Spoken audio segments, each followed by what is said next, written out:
Welcome back. Programme लम्हे में हमारे साथ अली नूर और अली हमजा हैं। कहते हैं कि बड़े बेटे से उम्मीदें ज्यादा होती हैं, छोटे से प्यार बहुत होता है। तो किस हद तक दुरुस्त है?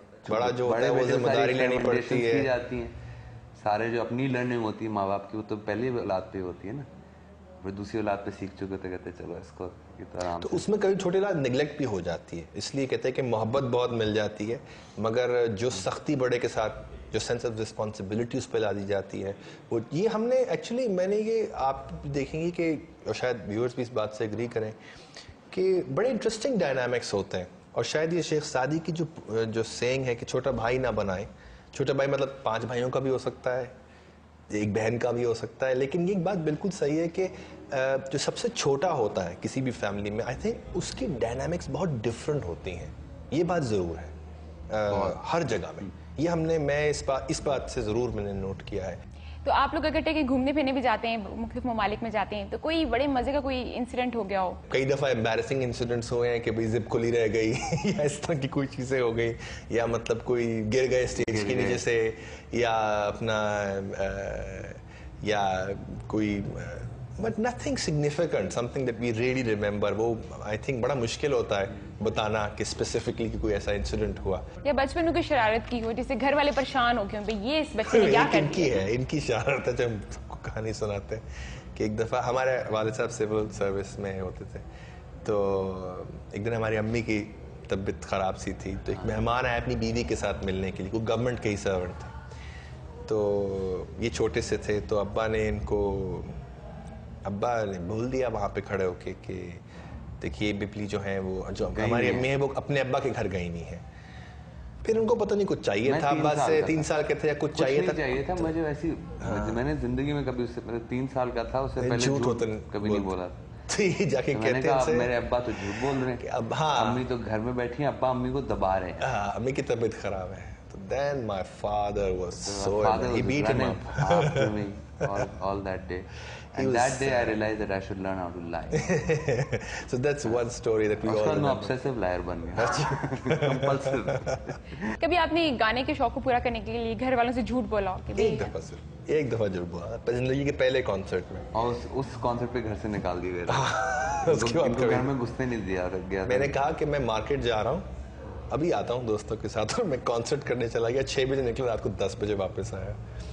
ना मोबाइल फोन्स थे ना कुछ थे, जिंदगी का पहला कॉन्सर्ट था, बहुत सक्सेसफुल रहा, और वहीं से फैसला हो गया कि भाई म्यूजिक करूँगा, यू नो।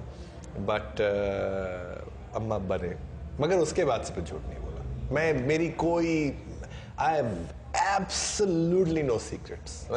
कोई ये मजाक ही नहीं रखा जिंदगी में अम्मा या अब्बा के साथ या किसी के साथ भी कि छुपाओ, बस मुंह पे बोलो, जिसने एक्सेप्ट करना होगा नहीं करेगा, करेगा नहीं करेगा।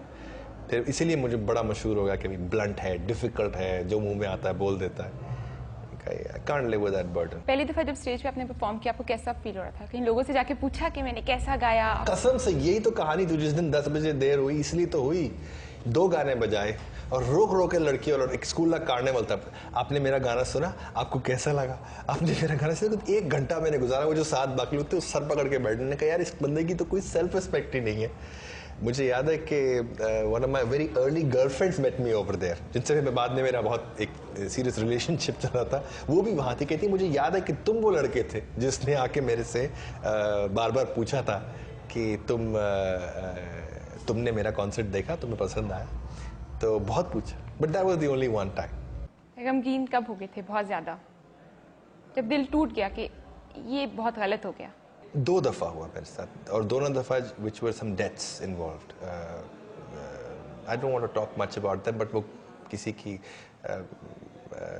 दोनों दफ़ा बहुत ऑकवर्ड टाइम पे मुझे डील करना पड़ा अपनी वाइफ की, अम्मी और उनके भाई की डेथ से with in a concert. Very painful, extremely painful, and और बहुत मुश्किल था बिकॉज एक टाइम तो जब ये हुआ कि जब एक अवार्ड अनाउंस हो रहा था और नॉमिनेशंस में हमारा नाम था, तो नॉमिनेशंस के दरमियान मुझे पता लगा, और जब मुझे पता लगा और मैं लिटरली ज़मीन पे गिर गया, तो फिर खबर आई कि नूरी ही जीता है। तो फिर उस वक्त चढ़ के स्टेज पर स्पीच देना बहुत बड़ा अजीब सी बुरी फीलिंग थी, बहुत बुरी फील। अच्छा, आपकी जो शादी है वो आपकी अपनी पसंद से थी कि वालिदैन के? बिल्कुल पसंद थी सर, बिल्कुल पसंद, 100%। कैसे, कहाँ देखा, किस तरीके से? इनसे तो ये तो हम और ये इकट्ठे बड़े लिटरली हुए। हम, इनकी बहन थी, वो हमारे फैसला हुआ था कि हमारे बैंड में एज ए सिंगर ज्वाइन करेंगी, मगर वो नहीं कर पाई।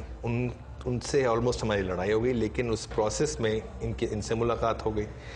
और जब इनसे मुलाकात हुई तो अब समझ में आता है कि उसी वक्त समझ में आया कि अल्लाह मियाँ क्यों कहते हैं, कि क्यों सुनने में आता है कि रिश्ते ऊपर ही बने होते हैं। तो वहीं से रिश्ता जुड़ गया था हमारा। हमने डिस्कवर कर लिया कि हम, देखते ही पता चल गया यही वो लड़की है। वो बहुत बाद में एहसास हुआ, वो 5, 8, 7, 8 साल के बाद एहसास हुआ। मगर ये ज़रूर है कि रिश्ता लिखा हुआ था हमारा, यही है बस यही है सब कुछ, यही हमको सीधा रखती हैं। और इनके बगैर तो नूरी भी नहीं चल सकता। नूरी को मैनेज करती हैं, नूरी का करता धरता है। हम दोनों के भाइयों के दरमियान अगर कोई जल है, हमको जो मतलब बहुत इम्पोर्टेंट इंसान है, बहुत ज़्यादा हम दोनों के लिए बहुत इम्पोर्टेंट इंसान है। जी, एक छोटी सी ब्रेक के बाद हम दोबारा हाजिर होते हैं।